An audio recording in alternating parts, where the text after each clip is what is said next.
While many inmates marked the days, yearning for the feel of freedom beneath their feet, I was an anomaly. I was content behind bars. I understand the peculiarity of such a sentiment, and you might be itching to know the crime that confined me. Ironically, I cannot provide an answer, for I was incarcerated without a proper charge. Despite spending the majority of my life in prison, I wasn't destined to remain there indefinitely. My loved ones, my kin, were all in there with me. However, this familial bond was not an anchor to keep me chained. Breaking free took immense courage, but the notion of returning presented a challenge on an entirely different magnitude. My mother was merely 16 when her life got upended by bars and locks. One fleeting incident obliterated her dreams. Trying to fend off an intruder from our home, she wielded a firearm given to her by her mother. It was her first tryst with such a weapon, and she was painfully unaware of its operation. Terror gripped her as the intruder snatched her savings, attempting an escape through the window. That money was all she had, painstakingly saved for the unborn child within her, a child that had already been a source of contention between her and her mother. As the intruder's silhouette dimmed in the window's frame, conflicting voices clouded her judgment. An inner whisper cautioned restraint, warning of the irreversible gravity of her next action. Yet, her mother's voice, laced with years of disappointment and resentment, pierced through, labeling her weak and cowardly. A desperate plea emanated from the shadows. "Please don't." But in that heightened moment, all other sounds faded, overshadowed by her mother's disdain. The only thing that resonated loud and final was the gunshot. Its echo lingered long after, a constant reminder of that fateful decision.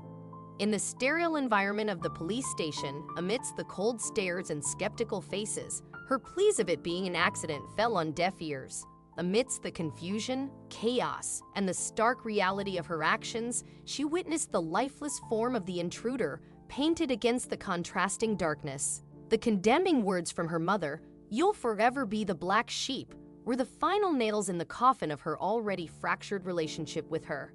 Convicted of murder, a hefty sentence of 35 years loomed over her young life. The potential of tasting freedom only once she hit her 40s seemed bleak.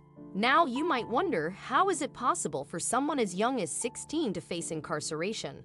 To clarify, there are jurisdictions that deem individuals as young as 16 or 17 as adults for certain crimes, subjecting them to the full brunt of the legal system. To compound her distress, she found herself navigating the unfamiliar, intimidating terrains of prison while simultaneously grappling with an unsupportive mother and a pregnancy.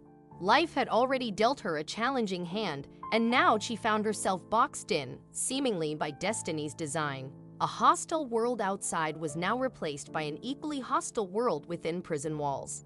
As for me, trapped in her womb during this tumultuous period, I was inadvertently introduced to life's adversities even before taking my first breath. On her initial days behind bars, my mother's cries echoed endlessly through the cold, unforgiving walls. Those weren't just cries of despair, they were desperate pleas for the essential nutrients she needed for the life growing inside her. With each passing day, her voice weakened, but her determination to be heard didn't wane. She was terrified for the safety of her unborn child, her only beacon of hope amidst the darkness. Her cries were the amalgamation of loneliness, despair, and hunger. She was surrounded by an all-encompassing darkness, both physically and mentally. Every scream, a testament to the pain she felt and the imminent birth she was trying to signal. Despite being in prison for merely 5 months, it was, in fact, her 9th month of pregnancy.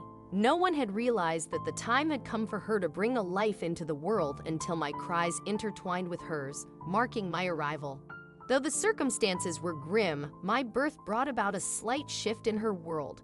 The prison guards, perhaps softened by the sight of a newborn, ensured she received more sustenance, and the fellow inmates began to look after her with newfound compassion.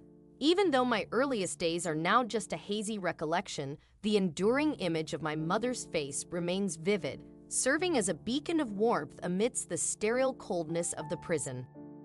Prisons are built to dismantle an individual, to shatter their spirit on all fronts. My mother, still so young, teetered on the edge of losing herself completely. Yet in me, she found a purpose, a fragment of sanity that tethered her to reality. As I began to form words and sentences, my mother introduced me to the term grandmother. Through her tales, I painted an image of a grandmother I had never met and would possibly never see. Even if I was surrounded by walls that whispered of solitude and desolation, I felt connected to the vast tapestry of family. It wasn't just about blood ties. The women sharing our confines became the extended family I clung to in those formative years. The prison's ambience was generally cold and indifferent, with the guards maintaining their professional distance. However, one exception was Lucy. With her roots tracing back to Russia, she would sneak in essentials for me: clothing, diapers, and sometimes even a little treat. It was Lucy who named me Vera, a name that resonates with hope in her native tongue. She took it upon herself to equip me with the tools of literacy, ensuring I be ready to face the vast world beyond the prison bars when the time came. After a long day where Lucy had patiently tried to get me to embrace learning, I finally challenged her. What's the point of reading and writing when there's nothing in here to explore or express? She countered, who told you there's nothing out there? There's a universe in books, teeming with stories and knowledge about everything under the sun. Intrigued, I quizzed, how can I access these books? Lucy promised, I'll bring you some comic books tomorrow. Elated, I clung to the cell bars the very next day, eyes darting around for Lucy. But she never came. Days turned into weeks, and still no sign of her. Eventually, I mustered the courage to inquire with another guard. I learned that Lucy would not be returning. As the hope of ever seeing those books dwindled, another pressing concern emerged. My mother's demeanor towards me began shifting. Her once loving gaze turned distant, her laughter replaced with tears that echoed through the cold nights. The warmth we once shared evaporated, replaced by an unspoken chasm. Imagine being abandoned emotionally by the sole beacon of love you've known. As days turned to weeks, the void grew and my heart ached.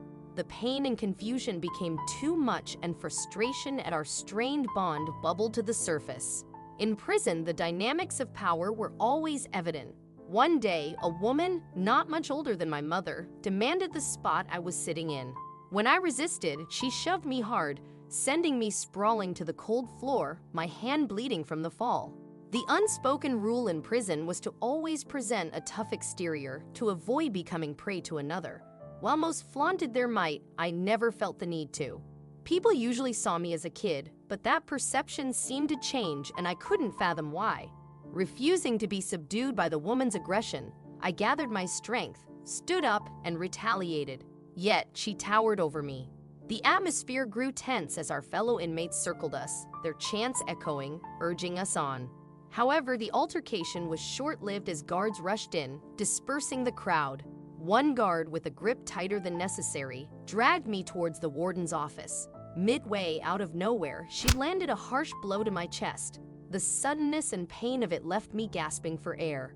She treated me no differently than any other inmate. The wind was knocked out of me from the blow, but I refrained from retaliating. In this place, guards held the trump card and inmates were always at a disadvantage. As anger bubbled inside me, I scanned the crowd, searching for my mother's face, but she was nowhere to be seen. My fury was replaced by overwhelming sadness, and tears welled up. Seeing my tear-streaked face, the guard said, "Those fiery eyes of yours might land you in deeper trouble. You have to realize you don't belong here, but if you wish to thrive outside, you must first learn to navigate the challenges here. The outside world isn't much kinder than this one." She offered her hand, a gesture of respect in this grim world. Upon entering the warden's office, my attention was drawn to a stack of papers with pictures of me and my mother. The weight in the room was not because of the altercation, but the revelation he was about to share, one that would upend my world. "You're being released," he said, his tone devoid of emotion. "There's a family ready to adopt you. You'll be attending school, and this chapter will close behind you."